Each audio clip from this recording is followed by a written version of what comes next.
একটা কথা কি জানো তো, সরি বলে কিছু হয় না। যে কথাটা হৃদয়ে আঘাত করে সেটা সহজে মোছা যায় না। যখন তুমি চিন্তিত ও উদ্বিগ্ন থাকবে তখন ধৈর্য ধরবে। ধৈর্যের চাবি সুখের দরজা খুলে দেয়। পাশে দাঁড়িয়ে ভরসা দেওয়ার লোক নেই, সামনে দাঁড়িয়ে পথ দেখানোর লোক নেই, কিন্তু পিছনে দাঁড়িয়ে সমালোচনা করার অনেক লোক আছে। যত বড় হবে ততই বুঝতে পারবে পৃথিবীতে প্রয়োজন ছাড়া কেউ আপন হয় না। কখনো কোনো কাজে হাল ছেড়ে দিও না।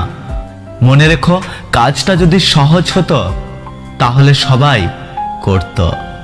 জ্ঞানীরা আগে চিন্তা করে তারপর কথা বলে, আর নির্বোধরা আগে কথা বলে তারপর চিন্তা করে।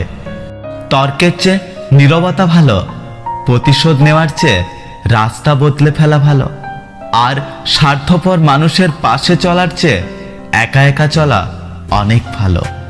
পৃথিবীর সবথেকে শক্তিশালী প্রতিশোধ হলো নিশ্চুপ থাকা। তাই বলে ভেবো না তুমি হেরে গেছো।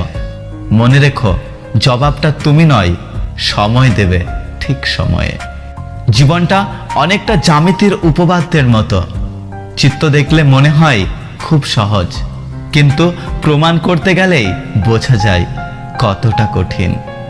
সময় বলে দেয় কে কার কতটা আপন। সময়ের সাথে বদলে যায় অনেক প্রিয়জন।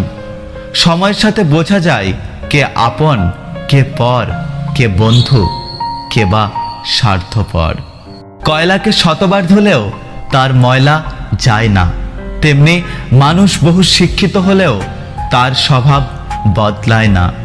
জীবনে কাউকে পাওয়ার পর যদি আরো ভালো কাউকে পাওয়ার আশা করো, তাহলে একদিন দেখবে জীবনের সবচেয়ে মূল্যবান কাউকে তুমি হারিয়ে ফেলেছ। ভাগ্য আর কত কাঁদাবে? একদিন ভাগ্য ক্লান্ত হয়ে বলবে, যা, তোকে মুক্তি দিলাম। জীবন কি? জীবন আর ভালোবাসা বুঝতে আপনাকে 3টি স্থানে যেতে হবে। 1, হাসপাতাল। 2, কবরস্থান বা শ্মশান। 3, কারাগার। হাসপাতালে গেলে আপনি বুঝতে পারবেন সুস্থতা ছাড়া আর কিছুই সুন্দর নয়। কারাগারে গেলে আপনি দেখতে পাবেন স্বাধীনতাই সবচেয়ে মূল্যবান জিনিস। কবরস্থান বা শ্মশানে গেলে আপনি বুঝতে পারবেন জীবনের কোনো মূল্য নেই। আমরা আজ যে মাটিতে হাঁটছি, আগামীকাল সেই মাটি আমাদের